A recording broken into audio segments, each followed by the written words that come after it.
예, 오늘은 지난주에 마르다에 대해 생각했는데 오늘은 마리아에 대해서 생각을 해보겠습니다. 이 마리아의 신앙의 특성이 있다면 이제 한마디로 우리가 정리할 수 있는데 32절에 있는 대로 마리아가 예수 계신 곳에 와서 보이고 그 발 아래 엎드려 가로되, 주님 발 아래 엎드리는 신앙. 근데 이제 누가복음 10장 39절에 보면 이제 주님이 마리아 마르다 집에 왔을 때 마리아라는 동생이 주의 발치에 앉아 그의 말씀을 듣더니, 그러니까 이 마리아의 신앙은 주님 발밑을 좋아하는 신앙이었습니다. 그래서 누가복음 10장 39절보다 지금은 더 시간이 흐른 다음이죠. 그 어간에 신앙이 더 이렇게 성장을 해갖고 그때는 주님 발 아래 앉아서 말씀을 들었는데, 오늘 본문에는 그렇게 슬픈 일을 당하고 주님이 상당히 야속한데도 그 주님 발 아래 이제 엎드리는 신앙의 모습을 보여주었습니다. 우리 신앙의 가장 큰 목적이 있다면 주님 가까이 가는 것이고, 주님 발 아래 앉아 주님을 영광을 바라보는 것입니다. 더 나아가면 주님을 도무지 바라볼 자격이 없어 그냥 주님 발 아래 오늘 본문처럼 엎드려지는 수밖에 없는 그 모습이 우리 인생의 믿음에 있어서 최고의 모습이라고 할 수 있습니다. 그러니까 신앙과 자리 문제인데요, 오늘 생각하고자 하는 것은 신앙생활에 바른 자리에 가 있어야 이제 우리의 믿음이 더 잘 자란다는 것입니다. 세상적으로도 이 장소는 너무 중요합니다. 특별히 공연을 보러 갈 때, 또 운동 경기를 보러 갈 때, 이런저런 속에 요즘은 음악회든 그게 로얄석이 있고 그다음에 1등, 2등, 3등, 4등 이런 이제 돈에 따라 나누어지지 않습니까? 우리가 여건이 허락하지 않아 끝에 제일 싼 곳에 가는 거지, 가능하면 맨 앞에서 더 그 움직임도 보고 더 많이 느낄 수 있는 가장 그 운동선수 가까이, 연주하시는 음악하시는 분 가까이 가기를 원하죠. 가까이 갔을 때 우리가 더 느끼는 것도 많고 체험도 더 많고 생생하게 이제 기억이 되기 때문이겠죠. 그와 마찬가지로 믿음 생활이라는 것도 이제 주님 가까이 가야 주님의 그 영광이 더 크게 보이고, 그 장엄하시고 위엄하시고 광대하심의 그런 것들이 내가 더 밝히 보면서 주님은 이렇게 크신 분이구나, 나는 연약한 인간이구나를 깊이 깨닫게 되는 것이거든요. 그래서 믿음 생활의 목적은 어떻게 해서든지 주님 가까이 가는 것입니다. 가까이 가야 더 보이고, 가까이 가야 더 실체가 확연하게 드러나고, 주님의 그 아름다움이 더 확실하게 보이고. 그래서 다윗은 시편 27편에 내 생전에 여호와의 집에서 여호와를 앙망하겠다, 아름다움을, 그러니까 그 주님의 전에서 정말 예배하는 심정으로 자기가 하나님을 바라보며 하나님을 느끼며 체험하며 살고 싶다는 강력한 욕구를 표명을 했죠. 우리가 이제 유학을 간다, 그것은 그만큼 그 전문성을 많이 갖고 있는 분이 외국에 있기 때문에, 미국이든 유럽이든 그분 가까이 가서 이런저런 거를 우리가 배우고 느끼는 거죠.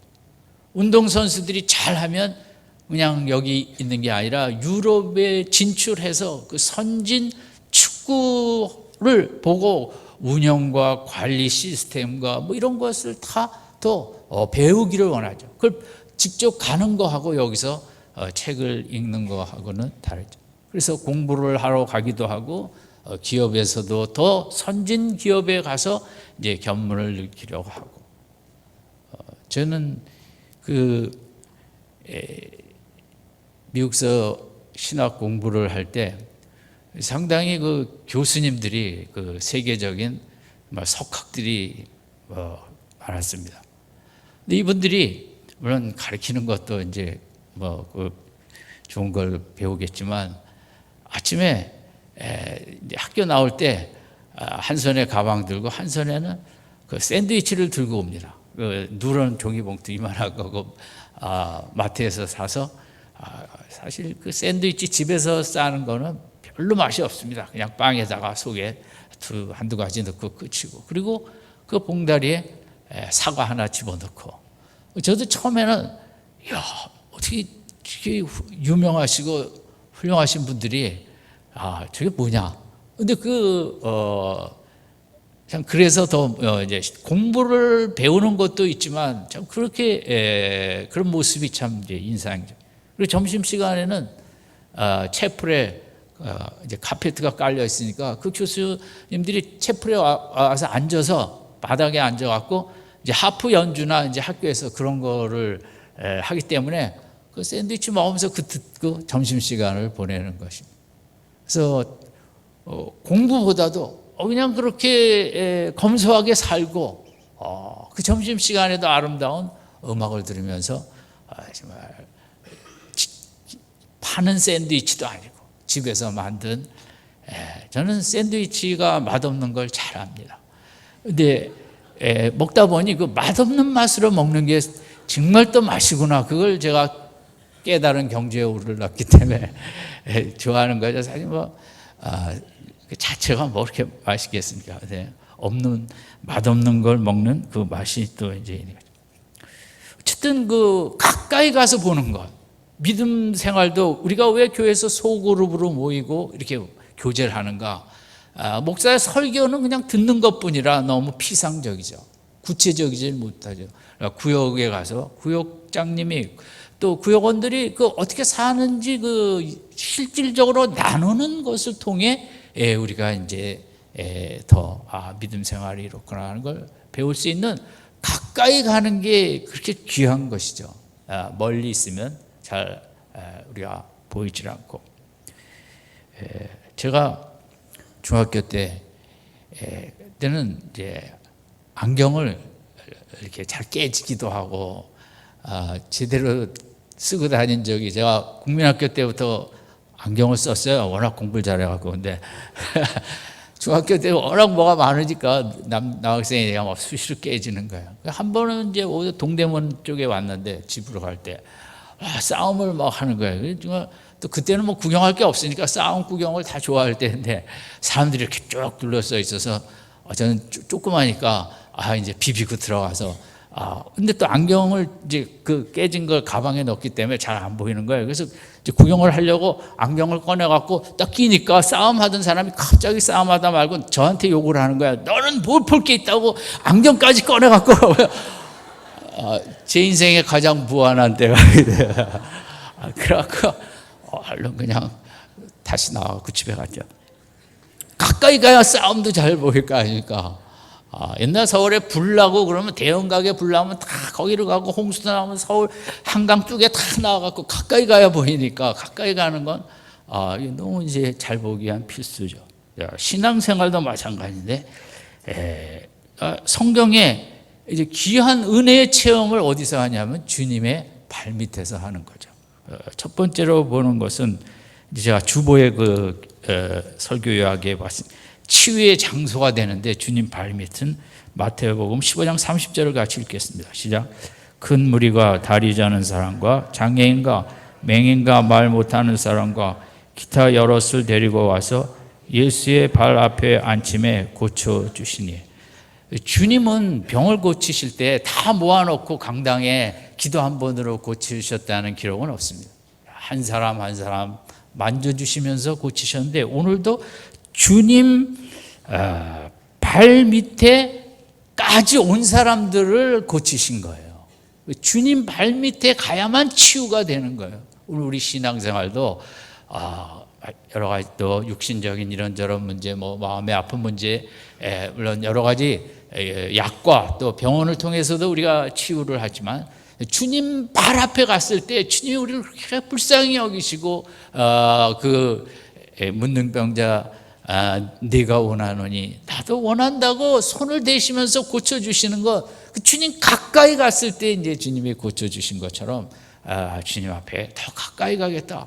근데 이제 주님 앞에 가까이 가는 것에 늘 방해 세력이 있고 세상적으로 또 뭐 여러 가지로 그 필요성을 못 깨닫게 하고 방해하고 가봐야 뭐 하겠나, 나만처럼 정말 그 주님 발 앞에 가야 이제 치유가 맞는데 엘리사가 나와보지도 않고 요단강에 가서 7번 들어가라 그러니까 정말 그 강도 뭐 깨끗이도 않은 그 강에 7번 들어가서 될까? 나만은 주님 발밑에까지 그 말씀에 이성적으로 납득이 안 되지만 끝까지 순종하는 발밑까지 가기를 싫어해서 돌아가려고 그랬지만 그 부하들이 만류하고 여기까지 오시고 그래도 한번 순종해 보자고, 그래서 나만도 발밑에 이제 가까이까지 가려다가 다시 뒤로 가려는 시점에 옆에 사람들이 부하들이 권면을 해갖고 이제 주님 발밑까지 요단강 거기까지 들어갔다가 이제 결국 회복이 된 거 아닙니까? 그래서 주님 발밑에 가는 거는 때로 이게 그래봐야 뭐가 되겠나, 이성적으로 논리적으로 지성적으로 성경 말씀이 맞지 않으니까 끝까지 순종하며 나아가기가 어려울 때가 있죠. 그럴 때는 우리 식구들이, 구역원들이 또 옆에서 기도해주고 붙잡아주고 끌어주면서 어떻게 해서든지 주님 발밑에 나가면 주님이 역사하신다고 우리가 발밑까지 이끌고 나가는 우리의 애씀이 필요하죠. 그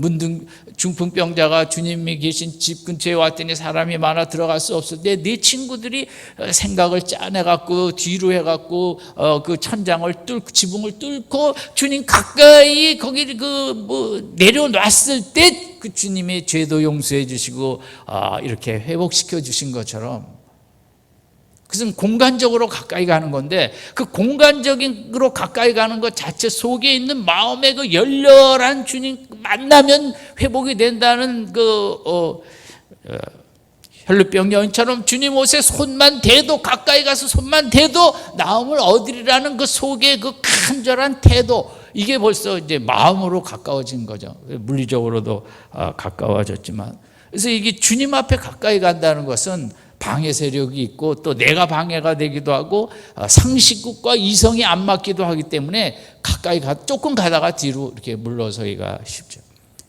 두 번째는 주님 발밑에 가야 진짜 뭘 배운다는 거죠. 배움의 장서는 누가복음 10장 39절 같이 읽겠습니다. 시작. 그에게 마리아라 하는 동생이 있어 주의 발치에 앉아 그의 말씀을 듣더니, 그러니까 마르다는 언니고 마리아는 동생인데 주님이 오셨을 때 마르다는 음식 준비에 너무 바빴고 마리아는 그 주님 발밑에서 그 주님의 말씀을 듣고 있어요. 그래서 언니가 예수님한테 마르다 좀 빨리 이쪽에 와서 일하게 해달라고 이제 부탁까지 하죠.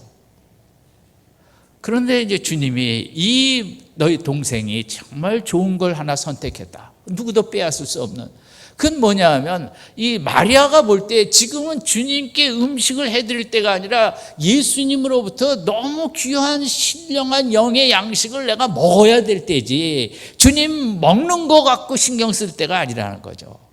이게 마리아의 참 귀한 깨달음이죠.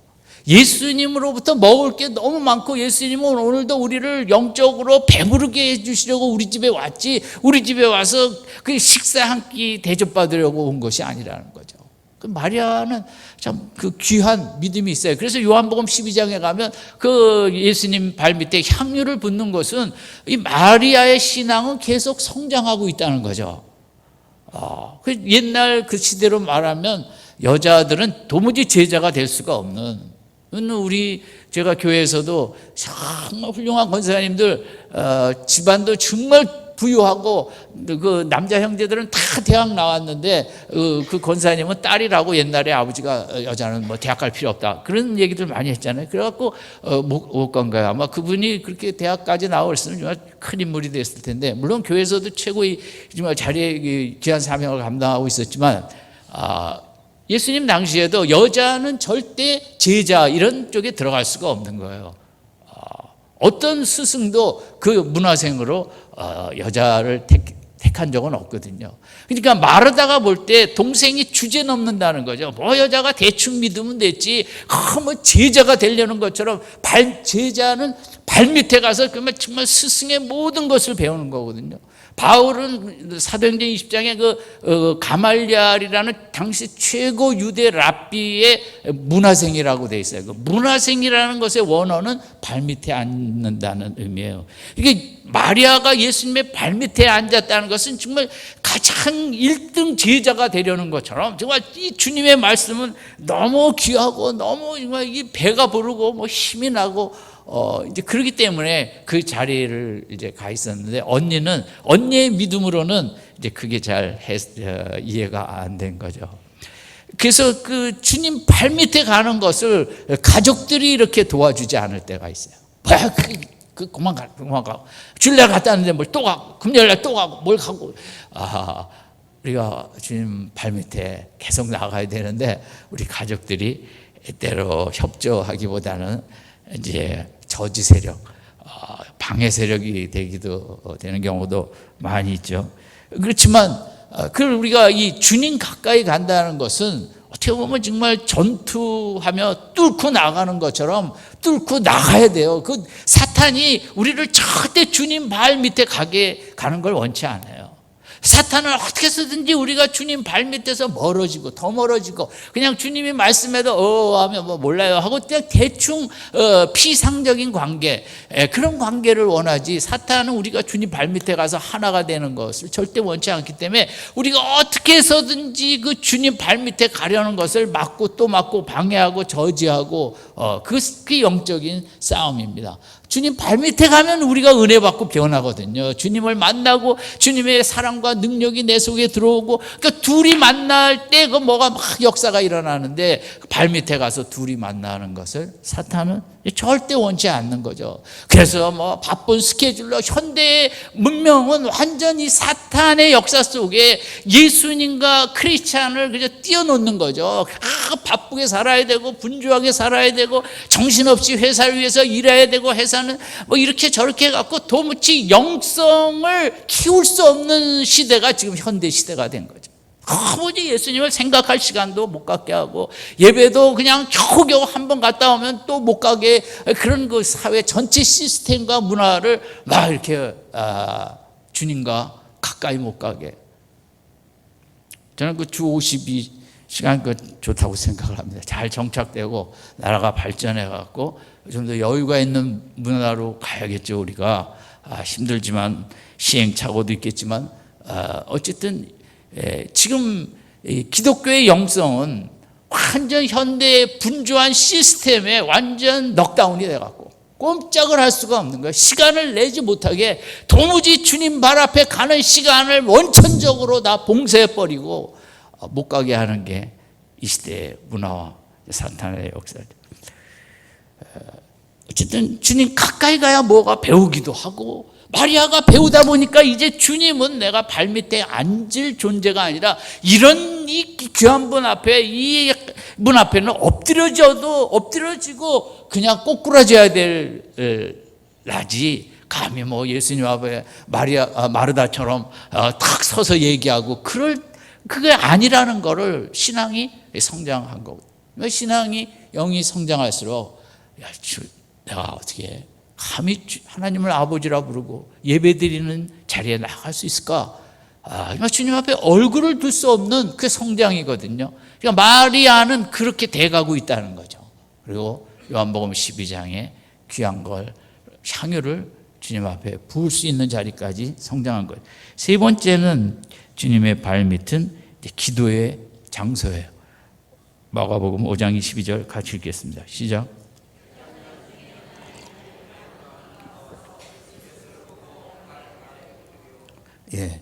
이 회당장은 유대 사회의 종교적 사회적 지도자예요.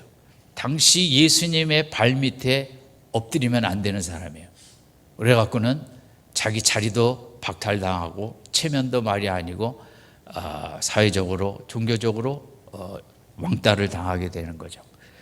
근데 그래도 이 사람이 주님 발 아래 엎드려 딸을 살려달라고 기도할 때 그 주님의 치유의 축복을 받았죠. 이 사람이 예수님한테 기도할 사람이 아니에요. 그래도 근데 그 딸이 그렇게 죽을 병에 걸려 생사를 헤매이는 바람에, 이러면 우리가 기도의 그 장소, 그 주님 발밑에 나오는 게 건강할 때 어려운 것처럼, 뭐 일이 잘 될 때 쉽지 않은 것처럼, 이 야이로 아버지의 경우는 딸 때문에 주님의 발 아래 엎드릴 수 있는 축복을 받았어요. 그래서 우리 자녀들의 이런저런 그 힘들고 어려운 문제가, 우리가 참 그것 때문에 고생을 하지만 그것 때문에 주님 발 아래 우리가 엎드릴 수 있고, 그래서 우리가 주님 앞에 간절히 기도함으로 자녀 문제도 또 이렇게 해결하기도 하고 하는 거거든요. 그래서 우리 기도의 자리에라는 게 이제 주님 발밑인데, 정말 간절히 주님의 가랑이를 잡고 살려달라고 하는 주님 발밑에 갈 때 거기에 역사가 나타나는데, 나의 기도 생활은 어떠한가? 그 축복을 받아야죠. 그리고 우리 가정에 이런저런 문제들이 속상한 거로 생각하지 마시고, 그것이 그 힘든 문제 때문에 나로 주님 발 아래 이렇게 엎드리게 한다는 축복의 통로라는 것도 우리 기억을 하시고, 이제 그걸 오히려 감사할 수도 있는 거죠. 네 번째는 주님의 발밑은 참 깊은 감사의 장소였어요. 누가복음 17장 16절 같이 읽죠. 시작. 예수의 발 아래 엎드려 감사하니 그는 사마리아 사람이라.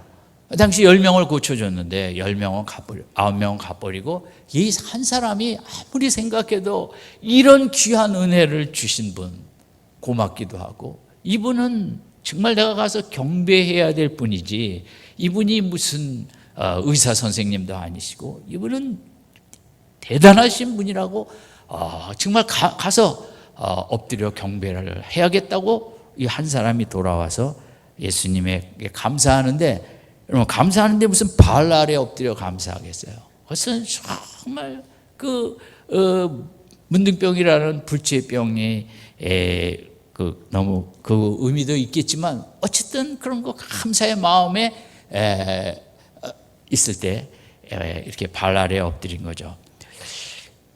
참 이 사람은 또 귀한 게, 우리는 다수를 따라가는데 10사람 중에 9명이 그냥 가면 우리는 되게 글로 갑니다. 민주시대에 우린 얼마나 이 다수결의 흐름에 따라갑니까? 그게 설령 51%라도 민주주의는 좀 문제점도 있죠. 51%가 끌려갈 때 우린 다 안 갈 수가 없는, 이 사람도 정말 10명에 9명이 그냥 집으로 가는데 예수님께 혼자 돌아가는 것은 어려웠을 거예요. 그런데 그 돌아오는, 그래서 네 믿음이 너를 구원했다고 영혼의 구원도 받는, 다른 사람은 육체적인 구원만 받았지만 이 사람은 영적인 구원까지 받죠. 우리 교회 생활하며 신앙생활 하면서 우리가 참 그 다수를 조심해야 돼요. 교회에서도 다수는 열심히 기도 안 합니다, 사실. 근데 나는 기도하는 소수를 쫓아가기보다는 다수를 쫓아가기를 원합니다. 우리 본능이거든요. 그래서 교회 안에서 좁은 문으로 힘써 신앙생활 하는 사람은 대단하네 한 말 하고 안 따라가고, 이 다수의 그냥 이렇게 쓱쓱 하는 신앙생활을 우리가 따라갈 수 있거든요. 그런 거 보면 이 한 사람은 대단했죠. 여러분, 제가 우리 성도님들을 두 패거리로 나누는 것은 아닙니다. 믿음 따라 아직 이제 부족한 분들도 있고 그렇죠. 그럼에도 우리가 교회 신앙생활, 교회 생활할 때 진짜 주님 앞에 열렬히 뜨겁게 신앙생활하는 우리 구역에 한 사람이 그럴지라도 그 한 사람을 모델로 삼고 쫓아갈 수 있는, 진짜를 쫓아가는 그 허다한 다수 민주주의 제도 속에서 그 다수를 좋아하지 마시고 그 소수 눈여겨보지 않는 그 참 믿음의 모습을 주목하며 따라갈 수 있는 축복이 있길 바랍니다. 그래서 예수님 발밑에까지 나가는 거예요. 진짜 감사하는 거죠. 엎드려 갖고. 정말 감사를 해도 주님은 아시죠. 발 아래 엎드려 깊은 감사를 하는지 대충 감사를. 다섯 번째는 이제 누가복음 8장 35절 같이 읽겠습니다.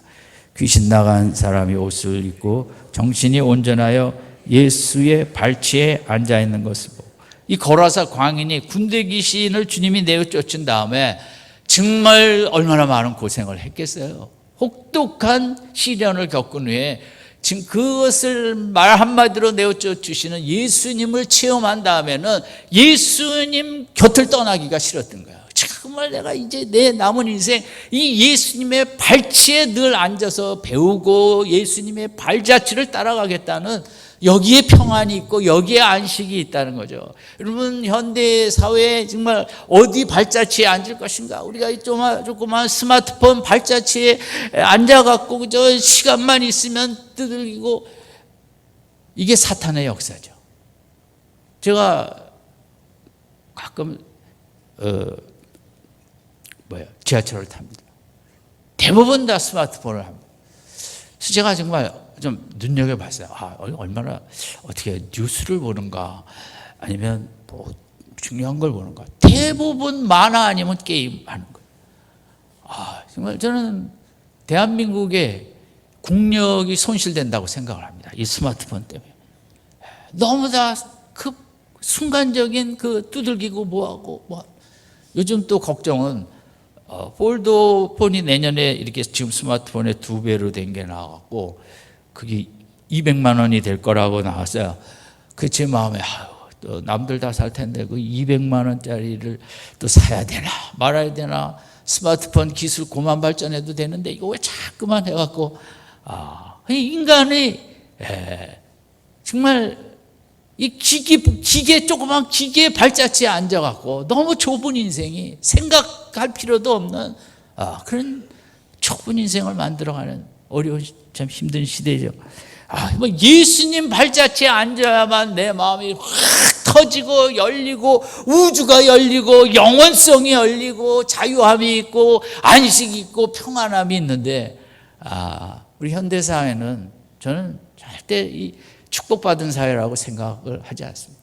우리의 영성을 모든 기계에다 팔아버리고 우리는 그런 것으로 가득 찬 예수님 발자취만이 인생의 진정한 자유의 길이고 평안의 길인데, 우리는 그 길을 문화와 사탄의 역사 속에 지금 차단을 당하고 점점 하고 있는 거예요. 여섯 번째는 예수님 발밑이 진정한 예배의 장소인데, 계시록 1장 17절 같이, 내가 볼 때 그의 발 앞에 엎드려 죽은 자가 같이 되매 그가 오른손을 내게 하고 이르시되 두려워하지 말라, 나는 처음이요 마지막이니. 90이 넘었지만 주님을 사모하는 가운데 정말 발자취 앞으로 주님만 생각하며 주님만 붙잡으면서 계시록의 환상이 열린 거예요. 우리가 하나님을 더 이렇게 밝게 알게 되는 거. 그래서 주님 발 앞에 갈 때 주님이 그 하늘을 열어주시고 다니엘에게 미래의 환상을 보여주시고 에스겔에게 보여주신 것처럼 발자취로 갈 때 주님이 더 그 계획과 비전과 환상과 꿈을 보여주시지 멀리 있는데 안 보여주시죠. 그 1장 17절에 보면 그가 오른손을 내게 얹고, 주님의 손이 좀 짧으세요. 그래서 가까이 있는 사람만 손이 닿는 것입니다. 주님 손이 100m가 안 됩니다. 주님이 이렇게 어깨를 툭툭 위로와 용기에 그렇게 해주시고 싶어도 멀리 있으니까 가까이 가야 주님이 안아주실 수도 있고. 믿음 생활이 뭐예요? 순종도 중요하지만 늘 주님이 나를 안아주시는 그 체험을 하는 게 진짜 믿음 생활이거든요. 주님이 우리 손을 만져주시고 주님의 어깨를 힘내라고 쳐주시고, 이게 믿음 생활인데, 우리가 이를 위해서는 주님 앞에 좀 더 가까이 가야겠죠. 마지막으로 이제 용서의 장소인데, 누가복음 7장 38절 같이 읽겠습니다. 시작.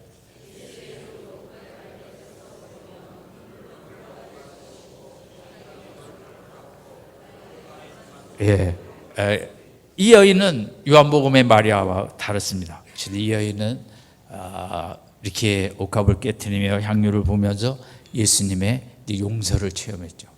기독교의 핵심은 용서의 체험이고, 우리는 날이 갈수록 말씀을 통해 정말 너무 영적으로는 많은 죄를 끼고 있구나를 발견해 가면서, 그럼에도 불구하고 아무리 죄가 많더라도 십자가 밑에 나아가 용서를 체험하는 게 기독교의 핵심인데, 그 용서의 체험을 하기 위해서 주님 가까이 가서 십자가를 꽉 붙잡아야죠. 그런 이제 은혜가 이제 주님 발밑의 은혜인데, 우리 7가지 한번 정리해 봅시다. 첫 번째는 주님의 발밑은 무슨 장소라 그랬죠? 주의 장. 두 번째는 배움의 장. 세 번째는 기도의 장.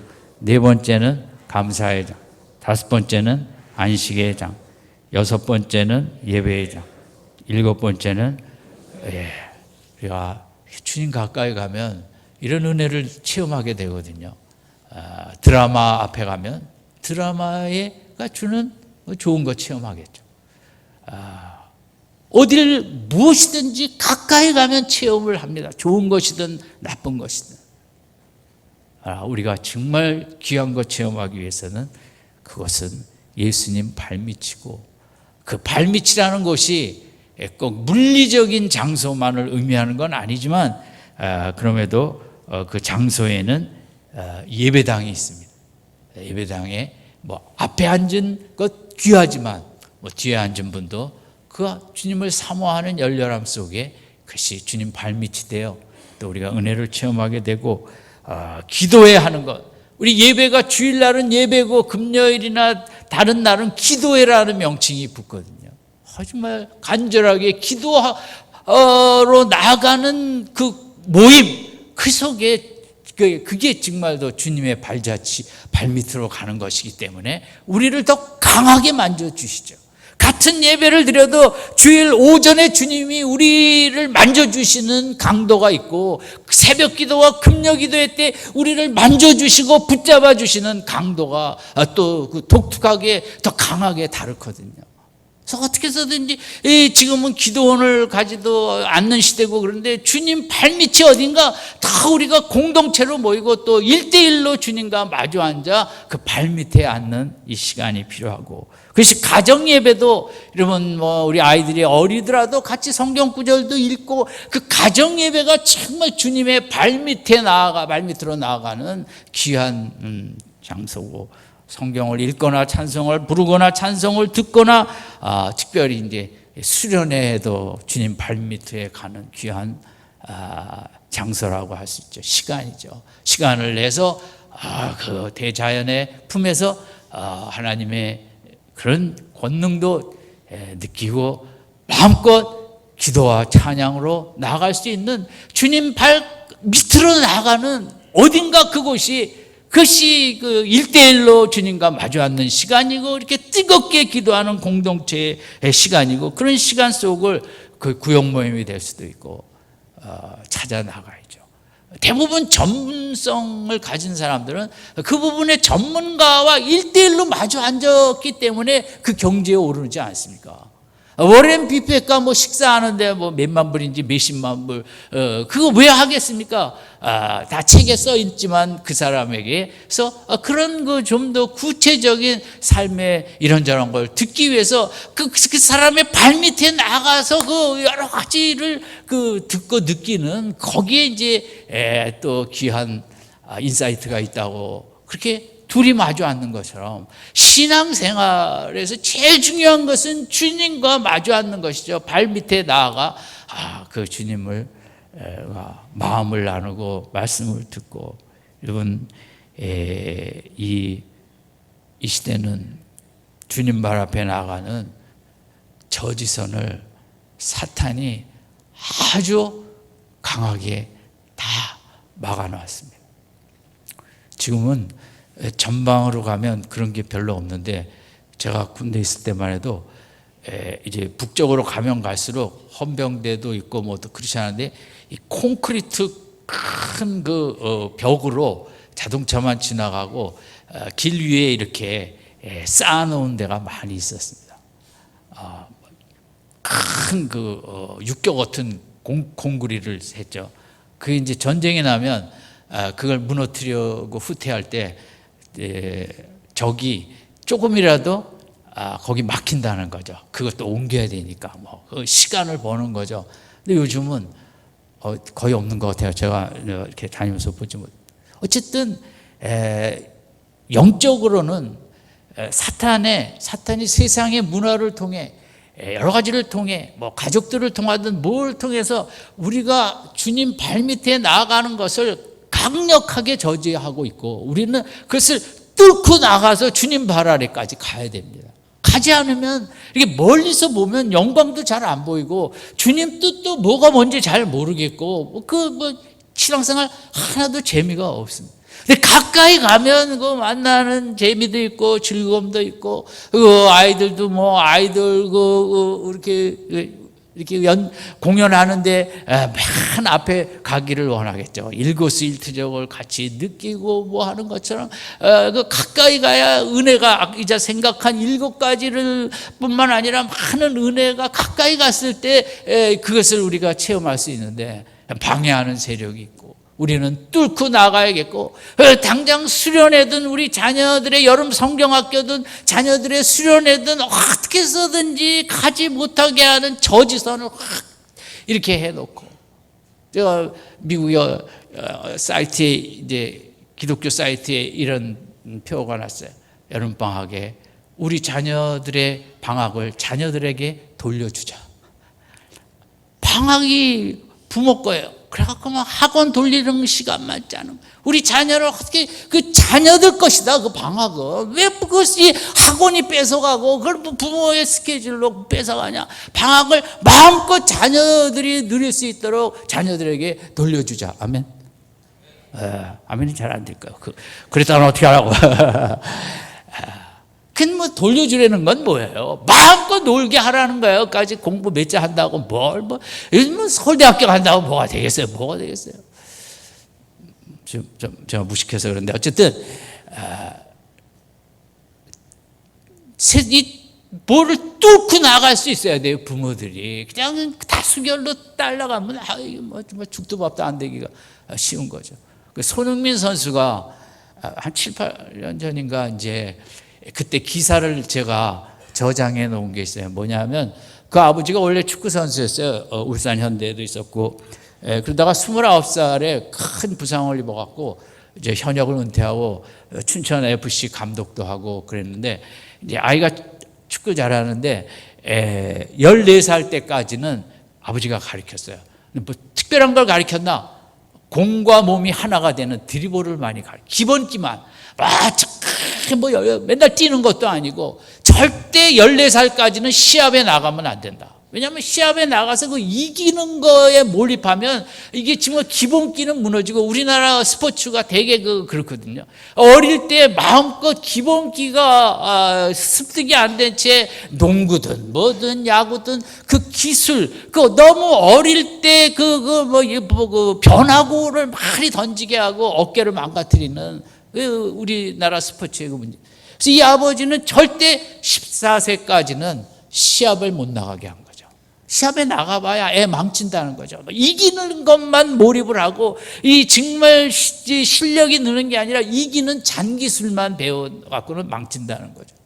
그래서 많은 사람들이 비난하고, 그 아들 저래갖고 뭐가 되겠나. 아들이 얼마나 축구 시합하고 싶을 텐데, 수많은 비난의 저지선을 뚫고, 근데 유럽의 그 전문 그 군단들 유소년 클럽에서 이제 강조하는 게 기본기랍니다.